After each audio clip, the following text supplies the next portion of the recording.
আসসালামু আলাইকুম, আশা করি সবাই ভালো আছেন। আমিও ভালো আছি।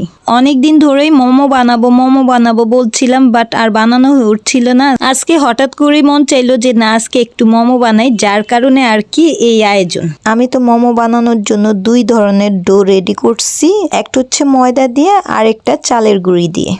যেহেতু মোমো বানাতে লেট হচ্ছিল, মানে ময়ানগুলা রেডি করে আমি আবার একটা কাজ করছিলাম, এর জন্য একটু লেট হচ্ছিল, যার কারণে আমাদের সন্ধ্যের নাস্তা খেতে লেট হয়ে গেছে।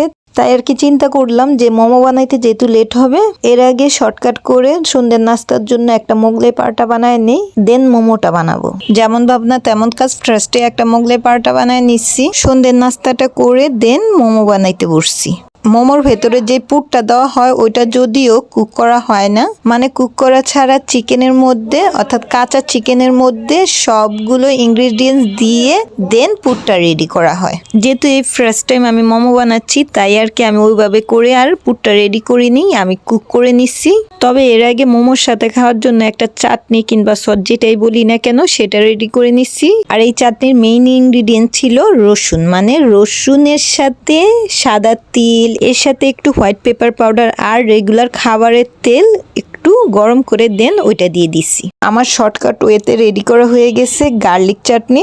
এখন মোমোর ভেতরের পুরের জন্য সবগুলো ইনগ্রিডিয়েন্টস এক এক করে দিয়ে কুক করে নিচ্ছি। ফার্স্টে গরম তেলের মধ্যে পেঁয়াজ কুচি দেন, গাজর, এরপর চিকেন, এরপর এক এক করে সবগুলো মশলা, ইনগ্রিডিয়েন্টস, সয়া সস, লবণ এগুলো দিয়ে কিছুক্ষণ সময় কুক করার পর আমার মোমোর ভেতরের পুরটা রেডি করা ডান।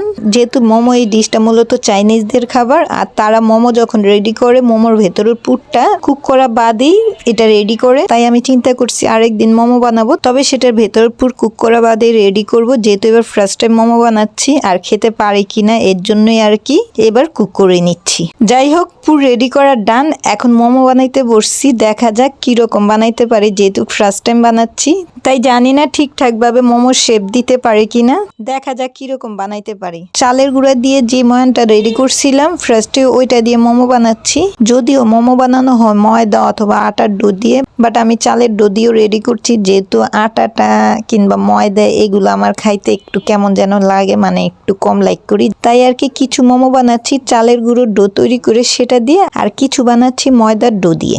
এইদিকে আমি মোমো বানানোর জন্য যে রুটিগুলো বানাইছি ওইগুলো আবার একটু পাতলা করে ফেলছি, যার কারণে মোমোর সাইজটা সুন্দর হচ্ছিল না। পরে আবার একটু পুরু করে রুটি বেচছি, দেন মোমো বানাইছি, তখন ওইটার শেপটা আবার মোটামুটি একটু ভালোই হয়েছে, তবে আবার বেশি ভালো হয়নি, মোটামুটি হয়েছে আর কি। যাই হোক, যেমনই বানাইছি ওইগুলাকে আবার ফ্রাই করতে বসছি। অবশ্য আমি ফ্রাই করতে বসিনি, আমি মোমোগুলো বানাচ্ছিলাম আর এইদিকে আমার ভাবি আবার ফ্রাই করছিল। স্টিম করা মোমোগুলা খেতে পারবো বলে মনে হয় না, তাই আর কি ফ্রাই করা হচ্ছে। তবে হ্যাঁ, কতগুলো মোমো আবার ফ্রোজেন করে রাখবো, ওইগুলো আবার একদিন স্টিম করব, কারণ আমার বোনের ছেলেরা বলছে খালামণি তুমি যখনই মোমো বানাবা আমাদের নিয়ে খাবা, তাই আর কি ওদের জন্য কিছু ফ্রোজেন করে রাখবো, যেটা ওরা আসলে একদিন ওদের স্টিম করে খাওয়াবো। আজকে যেহেতু আমার বোনের ছেলেরা নেই, শুধু আমি আর আমার ভাবি, আমরা এই দুইজনই খাবো, এর জন্য আর কি ফ্রাই করে নেওয়া হয়েছে। কারণ আমার মনে হচ্ছিল যে আমি স্টিম করা মোমো খেতে পারবো না, এর জন্যই আর কি আমার ভাবিকে বলছি মোমোগুলাকে ফ্রাই করো।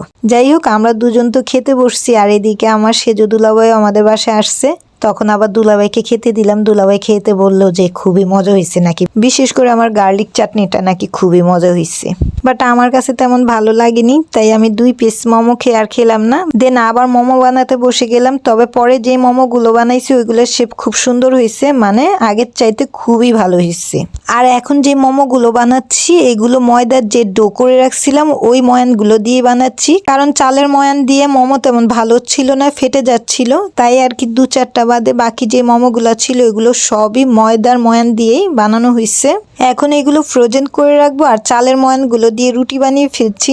আজকের জন্য বিদায় নিচ্ছি, আর ভালো লাগলে আমাকে সাপোর্ট করবেন। ধন্যবাদ সবাইকে, আল্লাহ হাফিজ।